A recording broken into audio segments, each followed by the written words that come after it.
Studio, and now joining us in the studio as well, our good friend, the Senator representing District 29, David Blount. Good morning, Senator. Good morning. Good to be here. Yes, sir. So it's been, I know you were just telling me you're pretty busy down there at the Capitol, and I know with your position as chairing any committee, of course, is tedious, to say the least. But the Gaming Committee and then serving as the Vice Chair of the Education Committee, and for the benefit of our audience, a lot of folks probably don't realize more than half of our general fund is spent on education. It's a primary function of our state government. 52.3% last figures I saw. I think that's probably still close. If you include our community colleges and universities, yes, that's right. The Universities and Colleges Committee deals with higher education, and our Education Committee deals with K through 12. But you're right. It's a big investment, K-12, community colleges, and universities. Absolutely. And so we've passed, I believe, a teacher pay raise bill has gone through at this point. Your feelings about that? Well, we're trying to get that done. You know, that has been a priority for the Senate. It's been a priority for Lieutenant Governor Hosemann and all of us in the Senate. We passed a teacher pay raise bill out of the Senate last year, and it kind of fell apart due to COVID. The Senate has passed another teacher pay raise bill this year. It died in the House Education Committee. But the House sent us a teacher pay raise bill, and we passed that too. So we have sent that bill back to the House, and if they will agree to pass it, it'll go to the governor for his signature, and our teachers will get a raise. We hope the House will agree to pass a teacher pay raise bill, and we can get our teachers a raise. What's the difference between the two chambers' bills there? They're minor. The money is not significantly different. I think there's support. Bipartisan support in both chambers for a teacher pay raise bill. But, you know, a lot of the bills that are going on right now in the session, we have got 3 weeks left in the session, are being affected by negotiations on the big tax cut bill. Yeah. So I think, in my opinion, you've just got to take each bill on its own merits, whether it's a good thing to do or not. And a teacher pay raise bill is a good thing to do. So I hope the House will pass the bill and send it to the governor. Yeah, and just to sort of clarify, I believe $1,000 per teacher pay raise amounts to a total of about $50 million. That's about right, yes. The first 3 years, I think it's $1,100. Yeah. And also the raise does include teacher assistants as well as teachers. But yes, you're right. That's the ballpark cost. And we hope it'll get passed this year. And it gets our teachers a little closer to the surrounding states' compensation for teachers, but I still think we lag. Is that not true? We are far behind our surrounding states. If you look at our contiguous states, we're about $6,000 behind our contiguous states. So, and what we see, of course, is real teacher pay is really not increasing, and people are graduating with more college debt, and so. We've got a teacher shortage, and when people graduate with college debt, they look at what they can hope to make in their job. Sure. And so we've got to get teacher pay up to attract people so that we have quality teachers in the classroom, because fewer and fewer people are entering the profession. Any other education-related bills you've got your eye on, Senator? I have sponsored a bill which is identical to a House bill to attract teachers into the profession, what we're talking about right now. So the bill says that if you go to teach in a Mississippi public school, at the end of the first year, we will pay down some of that college debt that we're talking about. And if you do a second year, we'll pay down a little bit more college debt. And if you do it a third year, we'll pay down a little bit more. So those dollar figures are going to be finalized when the budget is finalized in a couple of weeks. But we think if we can set this program up, it's named for Governor William Winter and Jack Reed, former Tupelo businessman, it'll attract teachers into the profession, because first, their salary is going to go up, we hope. And then secondly, if you choose to enter the profession, we'll help pay down your college loans too. So I hope that bill will make its way to the governor's desk. I know you talked earlier about the focus on the big income tax reform bill. Your thoughts on that? Well, the bill passed the House about a week ago.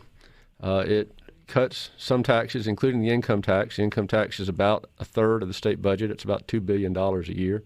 The bill also raises a bunch of taxes. So I called the Department of Revenue. We used to call it State Tax Commission. Yeah. And I said, well, y'all are the folks who collect the taxes. Can you give me your analysis of this bill? What are the tax increases and how much do they cost? What are the tax decreases and how much do they cost?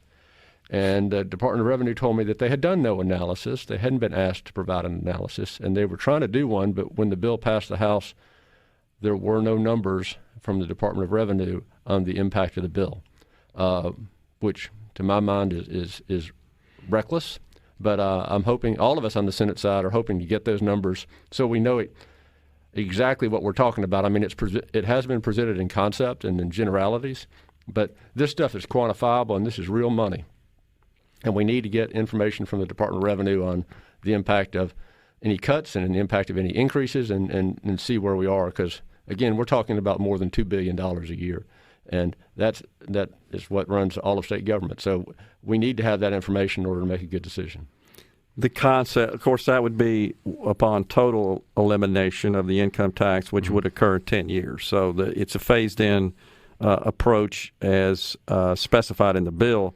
But we would want to know, okay, year one, how much? Year two, how much? Yeah. Year three, I mean, you have to have, and you're a businessman, you know, you've got to have specific dollar amounts to know what you're talking about.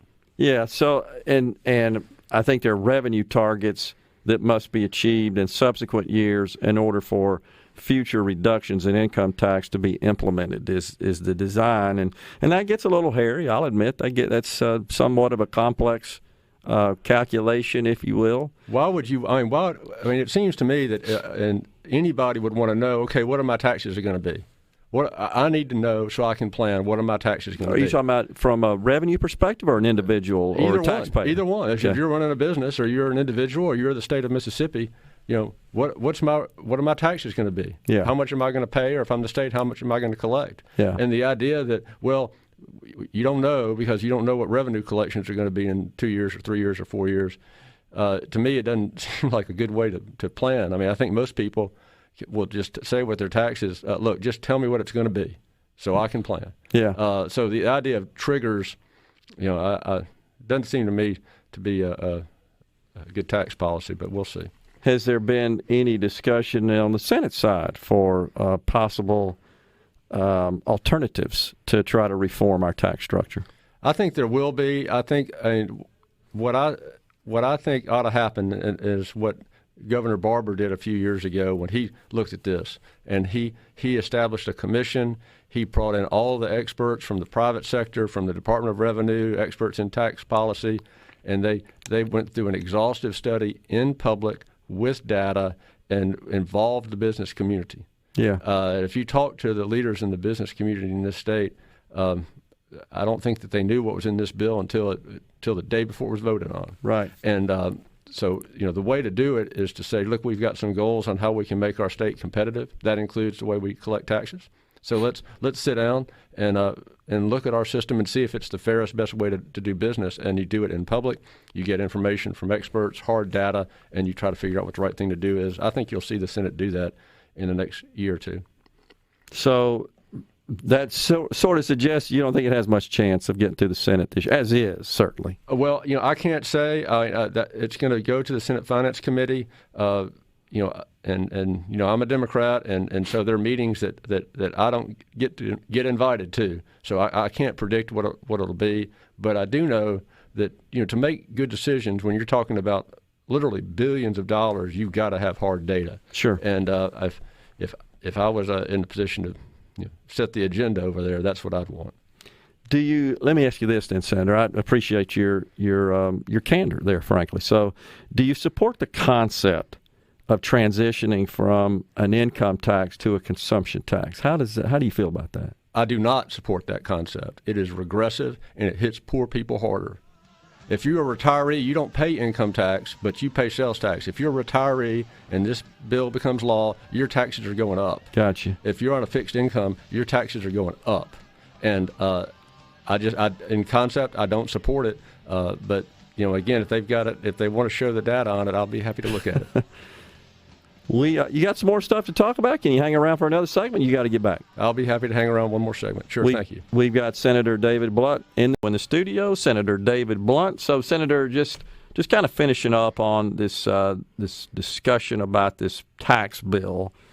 And there's a lot of moving parts, there's no question. And I think it's confusing to folks, as you've said, when you got one piece, you look at the major sources of revenue, that being income taxes and sales taxes, and you got one piece going down and part of one piece going up, part of another piece going down.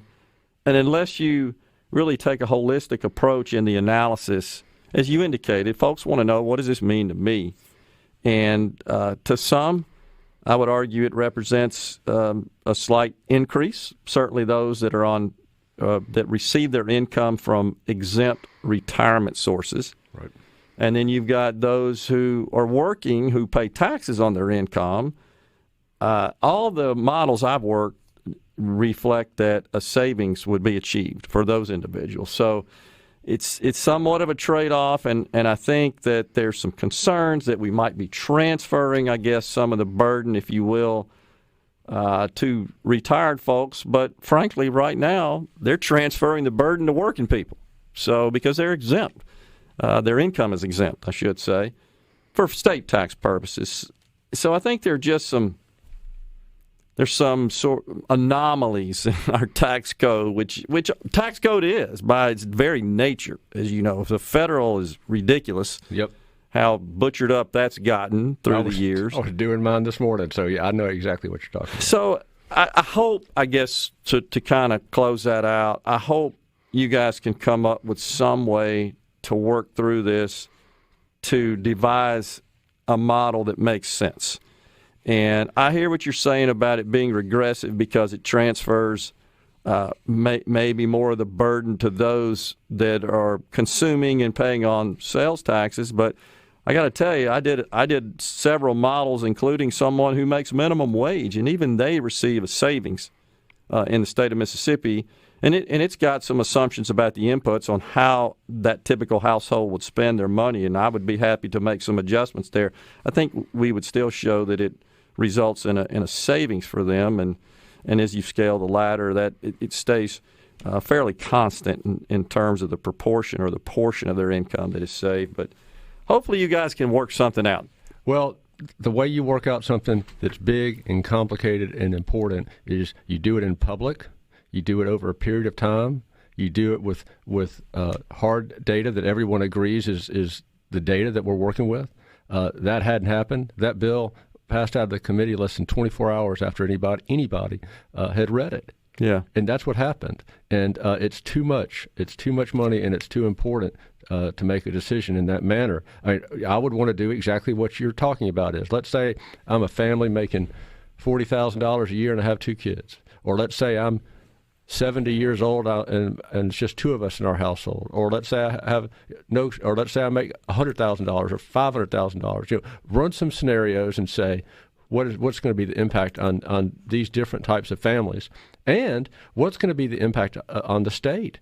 I mean, the state is in many ways struggling. The correction system is taking over. Mental health department is already in federal court and faces being taken over. We know what's going on with infrastructure. We know what's going on with college tuition. We know the need for more law enforcement. All this stuff is funded out of the state budget. And so what is the net gain or loss to the state in year 1 or year 10, and how do we deal with that? And I'll close by saying that the bill would make Mississippi the highest state sales tax in the nation. And how do you figure that? Because the state level is, but the amount you pay at the cash register, that's not true, though, Senator. Well, a different state would be the highest state. Now, different states do allow local governments to apply an additional sales tax that we have almost none of here in Mississippi. You'd almost have the same sales tax. There are a couple of exceptions, but you have pretty much the same sales tax everywhere in the state. And other states don't work that way, you're right. But I mean, it's just a big, complicated thing, and it needs a lot more thought, in my opinion. Well, and I'll just kind of counter that with it, just as you said. I'll use your words. People want to know, and I agree with you. What does this mean to me? What they care about is how much am I paying when I check out? And this would actually make our sales tax without layering on local and municipal and county tax, it would make our sales tax, frankly, more in line with the rest of the country, certainly more in line with our contiguous states, our neighboring states. Alabama, for example, at 9.22, Arkansas 9.51, Florida, Georgia 7.32, Florida 7.08. Those are, I think, unique situations. They've got other ways of raising revenue, and they do. And they've got lots of tourists but it's just a lot to think about. I hear you. Louisiana 9.5. So hopefully, I guess what I would say is you guys, Democrats, Republicans, can work together and come up with something that makes sense. I will share with you this. This is an argument I hear, certainly a response I hear from lots of just common people across the spectrum. Why can't we just cut spending at the state level to offset these reductions in tax revenues? Your reaction to that? Well, do you want to cut spending on education? Do you want to cut spending on universities where tuition is going up every single year? Do you want to cut spending on the prison system? Do you want to cut spending on prosecuting crimes? Do you want to cut spending on health care? Do you want to cut all those things by 1/3, which is what the income tax provides? Are you happy with your roads? Are you happy with your prison system? Are you happy with health care? Are you happy with the cost of college? We've shown we balance the budget. We in Mississippi, we balance the budget, and when we make cuts to do that, we cut basically 2% across the board last year in last year's budget. So we have shown that, unlike Washington, we have the political wherewithal to make cuts when we need to make cuts. But we also have the responsibility to deliver services. And we're in court and threatened to go to court in numerous instances where we're not delivering the basic services that the people need. So it's a balancing act. The money that we spend has got to equal the money that we take in. And we also set aside a little bit of money every year, too. So we've been responsible with our budgets, but we've also got to provide the services that government's supposed to provide. We should also point out that corrections between 5% and 6%, I think, of the total general fund budget. I think in order of our spending, it's education, Medicaid, corrections. That sounds about right. Medicaid is significant. Of course, Medicaid's always is a big issue this year. Will continue to be an issue. So it's all got to fit. I mean, that is the difference in state government and federal government. We're going to balance the budget. Yeah, they don't. It's pretty easy when you don't have to worry about that. Just print more money and just draw it up from the Treasury and spend it however you will. That seems to be what's going on at the federal government right now, in my view, and it's concerning at a minimum. But that's Washington, and we're here in Mississippi. So to those who would say, well, can we not perhaps consolidate some of our K-12 school districts? How do you feel about that? I hear that as a common, well, this is how we save money. Let's consolidate some of the school districts. Well, it was a big priority for Tate Reeves when he was lieutenant governor over 8 years. We consolidated 6 or 8 districts in that 8 years. I supported those efforts, voted for those. But there's a point at which you got 82 counties. And there's really not a lot more consolidation, I think, that needs to be done. I mean, in the county where I live, we have 3 school districts: the Jackson Public Schools, which recently was the second largest district in the state; the Hinds County School District; and the Clinton Public School District, which are bigger than the typical school districts. Yeah. So, do you want one district in Hinds County, or does it make sense to have 3? I think it makes sense to have 3. And there may be instances in Harrison County, multiple districts down there. I think the idea of savings through that process is overrated. When we did consolidations, when Tate Reeves was lieutenant governor, it was based on academic performance and what's in the best interest of the kids. And I supported those efforts, and I think it was the right thing to do. But you haven't seen a lot of consolidation proposals in the last few years. I think we hit the low-hanging fruit on that. I actually agree with you that I think the savings are overrated in that situation. I think it doesn't amount to a lot, relatively speaking, to spending. Yeah, I mean, do you want to one district in Hinds County or in Harrison County or in Lee County? Yeah. I don't know that you do. It's Do folks in Lauderdale County want one school district? It's very tough. I don't think they do. I hear you. Senator, thanks so much for coming on. Enjoyed it. Happy